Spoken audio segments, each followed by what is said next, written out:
Fala pessoal, tudo bem com vocês? Estamos com mais um conteúdo, mais uma notícia. Então já deixa o seu like e se inscreva no canal, que é muito importante para estar ajudando o nosso canal a chegar a mais pessoas. Estamos aqui com o canal do Delta, ele trazendo uma ótima notícia, um ótimo trabalho. O link do canal dele está na descrição e no comentário fixado. E sem enrolações, vamos ao vídeo. Gilmar Mendes enlouquece e chama o Trump pra briga. O Pinter, gente, mais uma vez foi pra cima do Rottweiler. A lagartixa saiu provocando de novo o dragão. Tem como dar certo uma coisa dessas? Eu vou mostrar pra você agora dois momentos diferentes que aconteceram nessa mesma semana, com apenas 2 dias de diferença entre um e outro, em que o ministro decano do STF, Gilmar Mendes, provocou o presidente americano Donald Trump e chamou Trump para briga com o Supremo.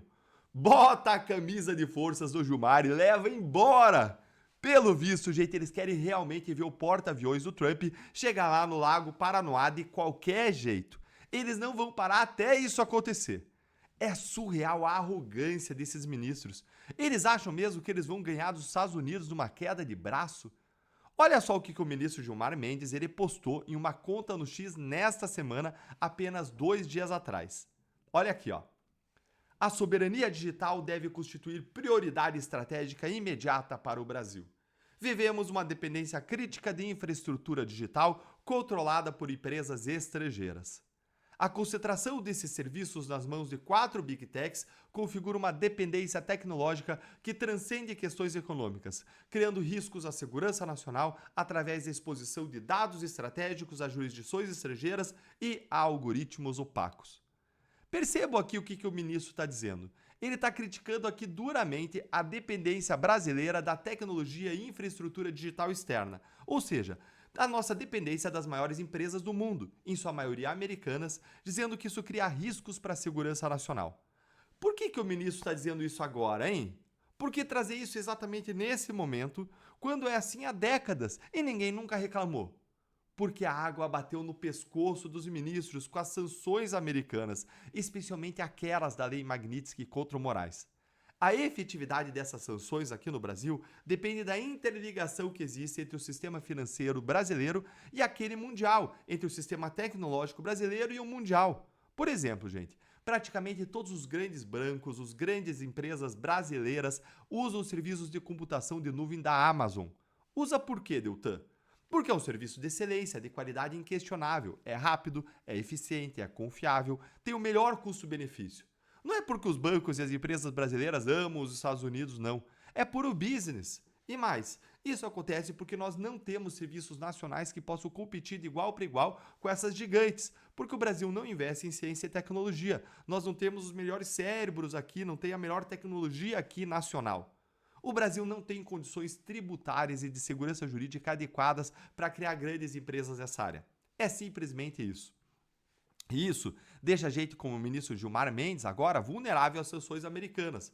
Porque o fato de as nossas grandes empresas aqui usarem esse tipo de serviço de empresas dos Estados Unidos significa que as nossas empresas, se quiserem manter esses serviços, precisam cortar a relação com os sancionados como Moraes e talvez o próprio Gilmar no futuro. Ou seja, para elas manterem a relação com a Amazon, com os bancos americanos, precisam aplicar a lei Magnitsky aqui no Brasil.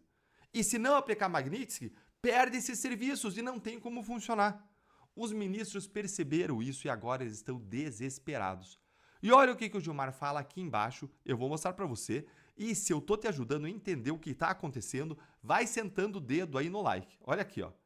A infraestrutura de interconexão das 4 maiores corporações de tecnologia do mundo é quase totalmente concentrado no norte global, forçando dados do sul global a transitarem necessariamente pelos Estados Unidos. Gente, isso aqui é o tweet do Gilmar, lembre? Olha aí a linguagem de DCE, de Centro Acadêmico de Esquerda, de Universitário Progressista, que o ministro está usando aí. Norte global, sul global, que vergonha, ministro. Mas o que o Gilmar está dizendo, no fundo do fundo, é que a gente tem que deixar a dependência dos Estados Unidos para ser dependente de outros países, como a China, que é a grande adversária dos Estados Unidos, especialmente quando o assunto é tecnologia. Vocês lembram do que o Gilmar disse sobre ele e os demais ministros serem grandes admiradores do regime chinês? Pois é, gente. Sabem quem que fez um acordo com a Suprema Corte da China recentemente? Ah, finge a surpresa, aí ó, o STF. E olha aí o STF se recusando a divulgar o que ele combinou no escurinho com o Xi Jinping, hein? Tudo em sigilo. Ah, mas lembre, lá no STF tudo é feito na mais absoluta transparência, né, ministro Barroso?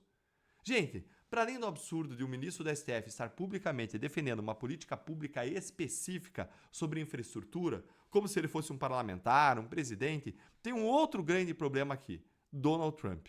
No mesmo dia em que Gilmar Mendes postou aquilo aí que eu mostrei para vocês, e no contexto em que o Brasil e a União Europeia querem tributar as Big Techs, Trump também postou no mesmo dia, e olha só o que disse aqui o Sam Puncher no Metrópolis. Donald Trump diz que vai impor tarifas adicionais e restringir a exportação de chips para países que aplicam impostos digitais, legislações de serviços digitais ou regulamentações de mercados digitais a empresas americanas. Olha o tamanho da briga em que o ministro Gilmar Mendes, o STF e o governo Lula estão se metendo. Olha o tamanho da briga que eles estão arrumando com a maior potência do mundo, os Estados Unidos. Você achou pouco? Pois é, gente. Aí hoje o Gilmar foi lá e provocou Trump ainda mais, cutucando ali o leão com a vara curta. Assiste isso aqui comigo que é inacreditável. Claro que isso é de todo impróprio. É evidente que negociações comerciais, elas podem se fazer e se fazem a toda hora. Agora, tentar envolver nesta cesta o papel institucional do país, a independência do judiciário, ou seja lá o que for, como seria impróprio que nós, por exemplo, exigíssemos nas negociações que fossem reveladas as pessoas que estão na chamada Epstein Files, né, nos Estados Unidos. Não faz sentido algum, nós não temos nada a ver com, ou que quiséssemos mudar a jurisprudência sobre aborto nos Estados Unidos, isso não faz o menor sentido. Da mesma forma, não faz sentido tentar alterar a jurisprudência da Corte Constitucional Brasileira. Claro que isso... Gente, depois pesquisa aí esses Epstein Files para você entender o tamanho da provocação que o Gilmar Mendes fez ao Donald Trump. E pois é, gente, quem coloca a cabeça na boca do leão acaba perdendo a cabeça. Me diz se isso aí tem alguma chance de dar certo, me conta aí nos comentários e, por favor, gente, leve o ministro pro hospício. Ou, olhando para as loucuras que o STF vem fazendo nos casos 8 de janeiro da trama golpista, talvez ele já esteja em um supremo hospício. Você concorda? Se você está chegando aqui pela primeira vez, esse canal aqui é a sua casa. Assista até o final e você vai entender o porquê. Há anos nós estamos indo para as ruas pedindo o resgate da nossa democracia. Há anos nós temos pautado que ninguém aguenta mais essa intimidação, coação, chantagem, ameaças da Suprema Corte para cima de deputados e senadores. Deputados e senadores sendo colocados em inquéritos por palavras, preso por causa de um vídeo. Nós estamos prestes a dar um passo para acabar com isso. O que a imprensa está chamando de PEC da blindagem não tem absolutamente nada da blindagem. Se eu pudesse dar um nome para essa PEC, ela seria PEC do fim da chantagem, PEC do fim da coação, da intimidação, da ameaça, PEC do resgate da nossa democracia. Há anos o Brasil vem sofrendo uma séria doença.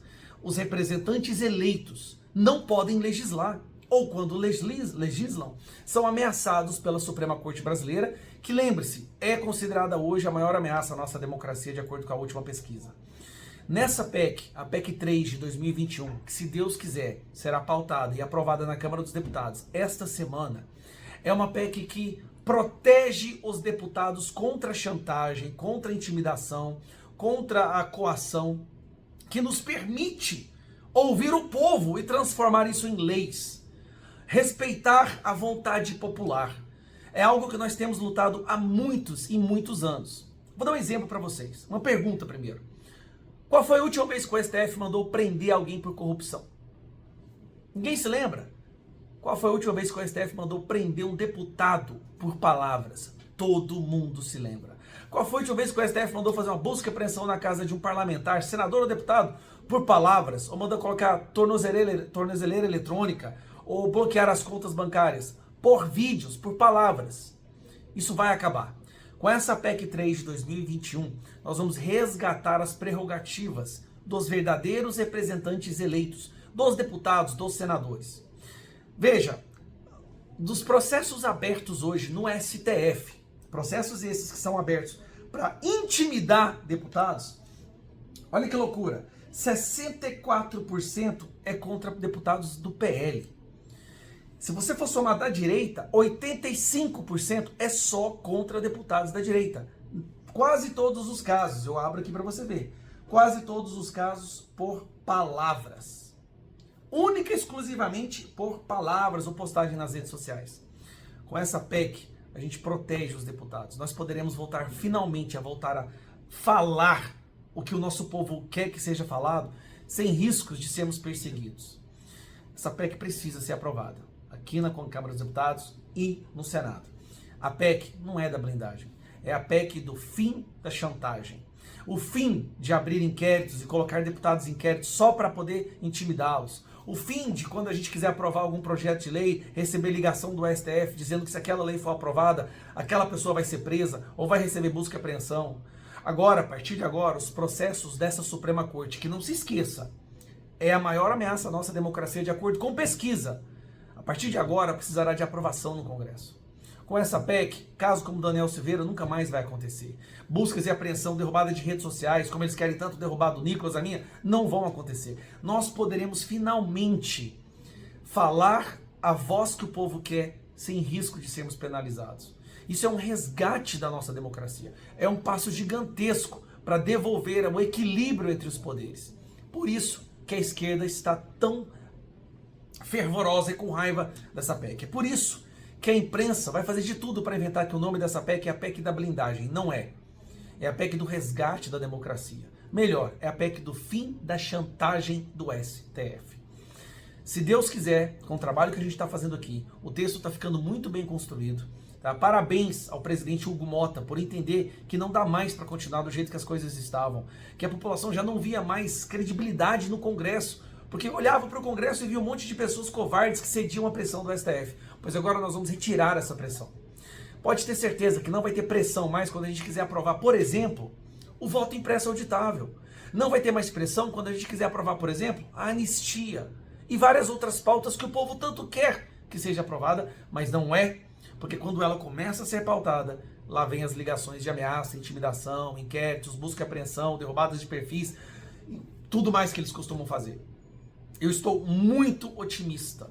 Todos nós aqui estamos. Mas vai ter uma batalha da opinião pública. E é aí que você entra. Na opinião pública vão tentar colar isso como se fosse uma PEC para proteger a corrupção. Não é. É para proteger os representantes eleitos. Porque não há democracia se um parlamentar não pode mais falar. Não há democracia se um parlamento não pode votar aquilo de acordo com a vontade da população. Não há democracia se todas as vezes que a gente vai votar alguma coisa, tem que pedir bênção ali do outro lado da Praça dos Três Poderes para 11 pessoas que nunca tiveram nenhum voto. Tá na hora disso acabar. Compartilhe esse vídeo, nos ajude, vá para o X, vamos levantar PEC fim da chantagem. PEC resgate da democracia. A gente precisa agora reverter a opinião pública a favor dessa PEC. Gente, é um resultado de anos de batalha que só está sendo possível agora. Porque houve uma articulação muito boa da oposição, porque as influências externas nos ajudaram, porque o presidente da casa entende a importância disso e o relator Lafayette também entende. Um abraço, que Deus nos ajude aí nessas próximas horas para a gente aprovar essa PEC. Fala, meu pessoal. Então esse foi o vídeo, pessoal. Todos os créditos ao Delta e o Gustavo Gaiei, que nós pegou os vídeos deles. O link tá na descrição e no comentário fixado. Então já fechando os créditos ao canal deles. Pessoal, deixe sua opinião. Comente aí o que você achou do vídeo. Vamos dialogar aqui nos comentários. Então, comente aí. Quem não tiver um comentário, já deixa um bom dia, uma boa tarde, um oi aí. Que esse vídeo vai engajar para mais pessoas, esse vídeo bombástico chegar a mais pessoas.